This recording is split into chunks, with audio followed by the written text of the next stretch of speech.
Tommy's their brother. It's their family. You know, you got to take care of your family. You man up and take care of your family, boy. I received a phone call that if we did not take them, he was putting them in a home, and I panicked. I had to threaten him.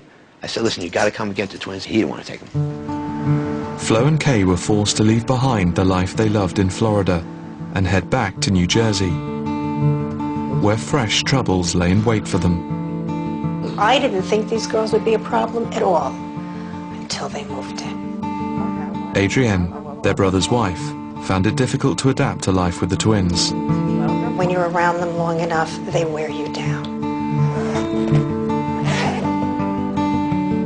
Flo and Kay are who they are, and there's no changing them. They're unique, and they have obsessions, they have compulsions, but that can make it difficult for some people just because they are so determined to go about their routines, and it can, to some people, it can be disrupting.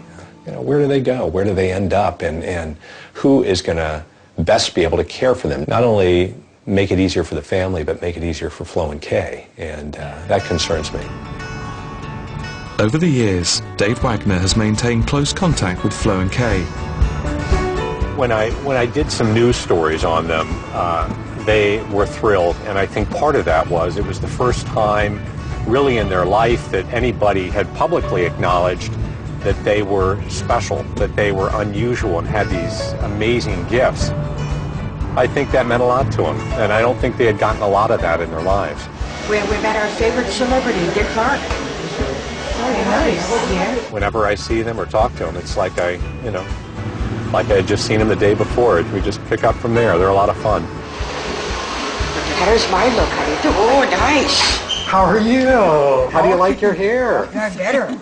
Nice. Yeah, we had to dye job a little. It looks pretty good. Today, Dave has a surprise for Flo and Kay. I promised Flo and Kay that I would one day take them to California to see Dick Clark. Dick Clark, the man they describe as their personal savior. Oh, my God. Oh, that was a surprise. So I'm making good on that promise. A lot has happened to the twins in the 13 years since they met Dick Clark, but they've always felt very close to him. He's always been their source of strength. And it's a dream come true to actually be going to meet him again.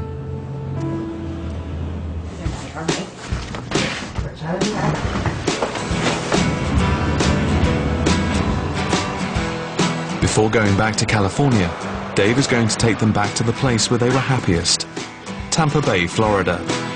Q105. Oh, hi, Barbara Boyd. How are you doing? Hey, doing great. What are you up to? Well, we're in Florida doing our documentary. Hey, well, how you doing? Hi, nice to see you both again. Welcome to my weather center. I have to tell you.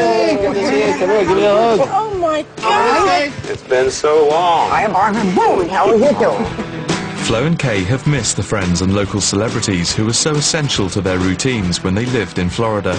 This is what we call major fun. It gets us uppity and it gets us peppy. We're peppy. They call in at their favorite restaurant where their sister Jane used to work. Girls, look at you. Oh, I'm gonna cry. Look at you. You guys look. Jamie passed away. I know, I almost had a heart. Give me a kiss. Oh, Mwah.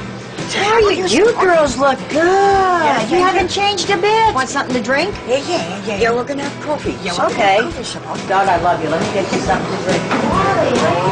Pretty exciting, isn't it? Oh, yeah.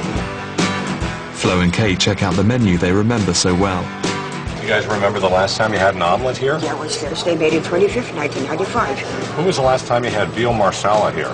Oh, it was one of the days that Janie was working, and it was September the 2nd, 1997. What about spaghetti and meatballs? It was August the 24th, 1992. Ham and cheese omelet. Sounds good. Wherever they go, people can't resist testing their amazing savant skills. When's my birthday? July the 3rd, What year? 1954. I ain't seen you girls in how long? September 17th. Oh, Hurricane Gordon. Maureen and Tony's anniversary? August 3rd, 1979. That's unbelievable. Before flying off to California to see Dick Clark, last stop for Flo and Kay is their nephew Frank's house. I got all your records. They're still here. And you guys can have them. It reminds us of our olden days where when we were little girls, too. We always used to collect records. Oh, look. Oh! To Catherine Best Wishes. And look, Dick Clark. We call this major fun. That is some experience for us. It feels so good to be back here in sunny Florida. Their time in Florida is over. We have to get up tomorrow at 5 o'clock and go on a plane. They're at the airport to take a flight to California to meet the man they've idolized for a lifetime, the man they think of as their father, the man they've described as their personal savior, Dick Clark. Back in New Jersey, Adrienne and the twins' brother Tommy are seeking help. You have now 2 young ladies in your family, and I'm sure that they're pretty persistent in some of their issues and their interests. That's a polite way of putting impossible.